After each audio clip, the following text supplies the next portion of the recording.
देखो, आज पूरा आलम और पूरा हिंदुस्तान और उसके साथ साथ जम्मू कश्मीर भी जिस लपेट में आया हुआ है, जो कोविड-19 और कोरोना वायरस के नाम से जाना जाता है। आज तकरीबन अब 45 दिन पास हो चुके हैं जब से देश ने कुछ स्टेप्स उठाए लॉकडाउन के नाम से, और कांग्रेस पार्टी ने स्टार्टिंग में ही ये हाईलाइट किया था और सरकार को बता दिया था कि ये बहुत एक लंबा सिलसिला है और इसके जो इम्पैक्ट्स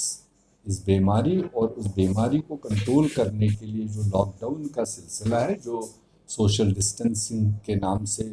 भी काफ़ी पॉपुलर है, और जब आप ये अनाउंस करते हैं तो उसके इम्प्लीकेशंस जो हैं, जो हमारे डेली अर्नर्स पर, जो मज़दूर तबका है हिंदुस्तान का, चूँकि हम एक गरीब मुल्क है कंपैरेटिवली, तो उनका जो सिचुएशन बनेगा उसके लिए सरकार को कुछ न कुछ उनको इमदाद या उनको कोई सहायता देने का भी सोचना चाहिए। मगर सरकार ने अनाउंसमेंट्स, तो जो आदत है हमारी सेंट्रल गवर्नमेंट का, अनाउंसमेंट तो बहुत करते हैं और इतने सारे प्रोग्राम सुनाए देते हैं कि आदमी थक जाता है। मगर जब ग्राउंड पर देखते हैं, पहले पहले तो कांग्रेस की बात शायद उनको कड़वी लगी, मगर आज पूरे देश में आवाज़ें उठी हैं। आप देखेंगे कि कोई प्रदेश ऐसा नहीं है जहां से इन गरीब लोगों की आवाज़ें नहीं उठ रही हैं। रेल पटरियों तक भी मतलब भरे हुए हैं, नेशनल हाईवेज भरे हुए हैं, सब जगह एक महामारी टाइप फैली हुई है। और इन सारी चीज़ों को कंट्रोल करने के लिए भी कांग्रेस अध्यक्षा सोनिया गांधी जी ने बर वक्त सरकार को सुझाव दिया था, कई सुझाव दिए थे, मगर उसमें जो सबसे बड़ा सुझाव था, एक कोऑपरेटिव नेचर का सुझाव दिया था। ये भी नहीं कि भाई खाली अकेले सरकार को डिक्टेट करो। ऑफर दी थी कांग्रेस पार्टी ने कि अगर इन लेबरर्स का एक दूसरे स्टेट से जाने का अगर सरकार उन्हें इजाज़त अगर वो बनाते हैं और रेल्स का इंतज़ाम करती हैं, रेल चलाती हैं, तो जो गरीब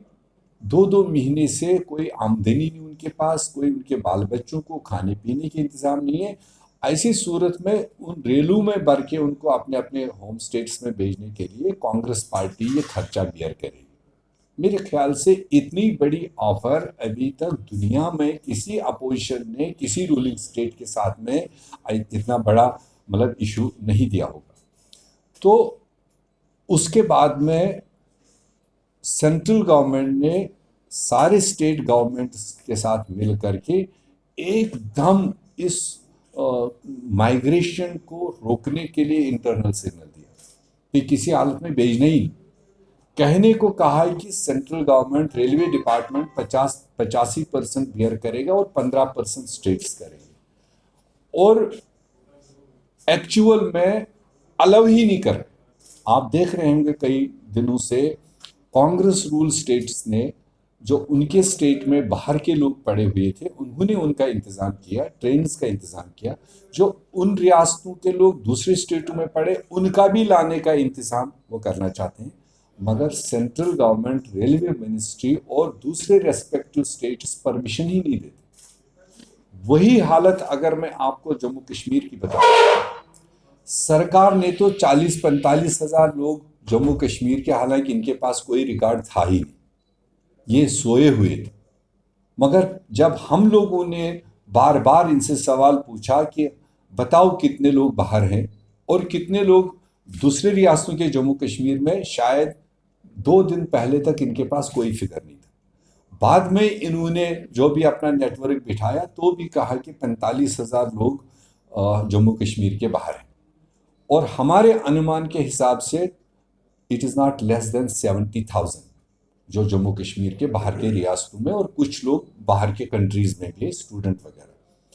और जिसमें सरकार अभी तक क्लेम खुद ही कर रही है कि 31,000 लोग हमने लाए, या अपने आप वो गाड़ियाँ घोड़ियाँ करके पहुंच गए स्टेट में। तब भी अभी 40,000 लोग विदेशों में या देश के अन्य भागों में, जिसमें ज्यादातर लेबर तबका है, जो मजदूरी करने वाले लोग थे, स्टूडेंट्स हैं, ट्रेडर्स हैं छोटे छोटे, और बीमार लोग जो डिफरेंट अस्पतालों में गए हुए थे लॉकडाउन की वजह से वहीं पड़े हुए। उसके लिए अखबारों में नोडल अफसर हमने बहुत सुन लिए, अखबारों में बड़े टेलीफोन नंबर सुन लिए, मगर जो हमारे पास इनपुट है, चूंकि हमारा एआईसीसी में भी ऑल इंडिया लेवल पर भी तमाम रियासतों और यूटीज के साथ तालमेल करने के लिए एक कंट्रोल रूम बना हुआ है स्टार्टिंग से, उस कंट्रोल रूम से हम कनेक्टेड हैं। उस कंट्रोल रूम के जरिए से जो डिफरेंट स्टेटों से हमारे पास इनपुट आया या हमारे स्टेट से जो बाहर गया, उसके मुताबिक, और हमारे हेल्पलाइन जो पीसीसी ने यहाँ पर एस्टेब्लिश किए, कंट्रोल रूम एस्टेब्लिश किया, उन सारे हेल्पलाइन और कंट्रोल रूम्स के इनपुट के हिसाब से करीब 40,000 लोग अभी देश के अलग अलग भागों में पड़े हुए, और उसमें वो लोग ज्यादा परेशान है जो पढ़े लिखे नहीं, वो लोग ज्यादा परेशान है जिनके पास स्मार्टफोन नहीं, वो लोग ज्यादा परेशान है जिनको ये नहीं पता है कि हम इस वेबसाइट को कैसे खोलें और उस पर अपने आप को रजिस्टर कैसे करें। इस 40,000 लोगों में जो भी बाहर हैं, बीमार हैं, कमजोर हैं, मेरे ख्याल से 80% ऐसे लोग हैं जिनको कोई भी हेल्पलाइन काम करते हुए नहीं दिखाई दे रही, जिनको कहीं पर भी रजिस्ट्रेशन नहीं हो रही, उनको हम अपनी पार्टी लाइन्स के जरिए से अभी तक जोड़े हुए। बदकिस्मती की बात है, हमारा पीसीसी कंट्रोल रूम और हेल्पलाइन्स ये भी सरकार को असिस्ट करना चाहती थी, हमारी जम्मू कश्मीर सरकार। हमारे पास जो इनपुट्स आ रहे थे, हमारे पास जो रिक्वेस्ट्स आ रहे थे, वो रिक्वेस्ट्स हम इनके नोडल अफसर्स को पास ऑन करना चाहते थे, ताकि वो सरकारी तौर देखें कि जो उन्होंने अनाउंसमेंट किया उसके मुताबिक इनकॉर्पोरेट।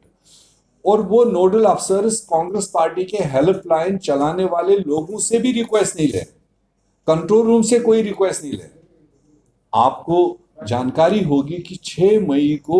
हमने रियासत के चीफ सेक्रेटरी साहब को एक चिट्ठी लिखी थी, जिसमें हमने कहा था कि अगर आप डाटा हमारे साथ शेयर करें कि कहां कहां पर जम्मू कश्मीर के लोग सरकारी तौर पर आपके पास रजिस्टर लोग कहां कहां पड़े हैं, उनको अगर दिक्कत है, सरकार अगर बर्दाश्त नहीं कर पाती है, कांग्रेस पार्टी डिफरेंट स्टेटों से कोऑर्डिनेट करके उनको वहां से लाने का इंतजाम करेगी, और जो बाहर के रियासतों के यहाँ पड़े हैं उनको भी हम अपने रेस्पेक्टिव स्टेटों में भेजने के लिए, बशर्ते कि आप ऑफिशियल डाटा शेयर करें, बशर्ते कि आप परमिशंस टू एंड फ्रो बनाएं, बाहर के लोगों को आने का और यहाँ के लोगों को जाने का। आज तक चीफ सेक्रेटरी साहब ने ये मुनासिब नहीं समझा किसी भी चैनल के जरिए वो इंफॉर्मेशन शेयर करें, ताकि हम उनको फैसिलिटेट करें, ताकि हम उनको मदद करें। और आज के दिन पर जितने लोग जो बाहर के यहाँ पड़े हुए, हमारे पास जो रिक्वेस्ट्स आई है हमारे व्हाट्सएप्स पर, हमारे मेल्स पर, कुछ नहीं तो 10,000 लोगों के नाम एड्रेस हमारे पास आए हुए जो चाहते हैं हम अपने रियासत में। आज हम फिर चीफ सेक्रेटरी साहब को लिखने जा रहे हैं कि आप इनके परमिशंस बना लो, चाहे इनको बसों से भेजना पड़ेगा, चाहे इंडिविजुअल गाड़ियों से भेजना पड़ेगा, हम वो खर्चा बर्दाश्त करने के लिए तैयार है, हम इनको अपने रियासत में भेजेंगे। और जो हमारे लोग बाहर पड़े हुए, आप कृपया उनका परमिशन यहाँ से एंटर होने का बना के दीजिए, हमारी हेल्पलाइन को मदद कीजिए, हम आपको मदद करना चाहते हैं। अभी कोई सियासत जम्मू कश्मीर में तो वैसे भी नहीं, और इस महामारी के चक्कर में कोई पॉलिटिक्स नहीं। सरकार का ये भी कहना है कि कांग्रेस पार्टी एक तरफ से सियासत कर रही है कि लोगों को खर्चा उठाएंगे। कांग्रेस पार्टी 1885 में बनी है, जब अंग्रेजों का रूल था यहाँ, तब कौन सी सियासत, तब कौन से यहाँ प्रधानमंत्री बनने की जल्दी थी। करीब 125 साल तक कांग्रेस ने कुर्बानी दी, आज़ादी हासिल की, और आज़ादी के बाद भी कितने सारे इश्यूज देश में आए जिसमें कांग्रेस ने हमेशा अपने आप को फोरफ्रंट पर रखा। आज कोई चुनाव नहीं है, न देश में न रियासत में भी, इनके शायद अभी प्लान्स में भी कोई चुनाव नहीं, मगर ये तो एक समाज सेवा है।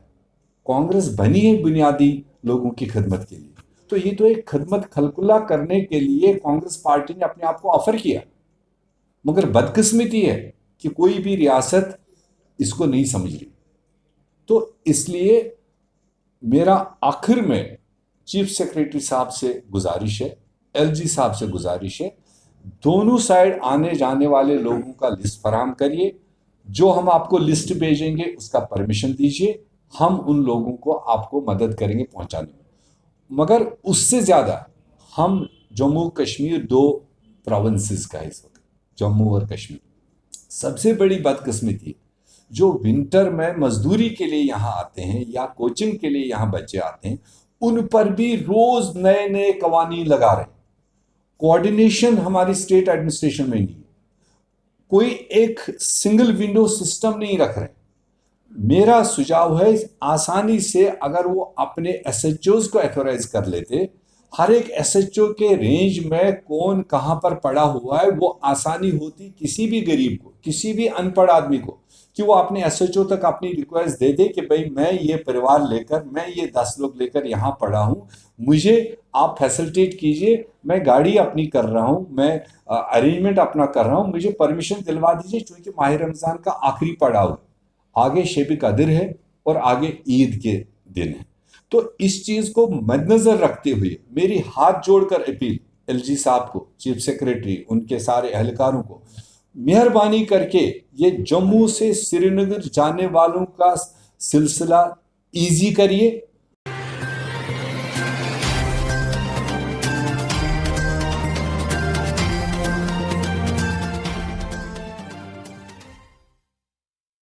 Hi guys, this is Flora Seni and you're watching Savdhan Jammu. Thank you so much Vimal Mehra for having this beautiful channel and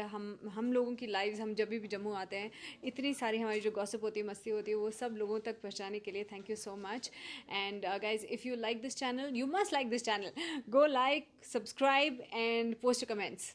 thank you. अब आप भी बन सकते हैं हमारे व्हाट्सएप रिपोर्टर। कोई भी हो खबर, बस हमारे व्हाट्सएप पे रखिए नजर। नंबर 97969594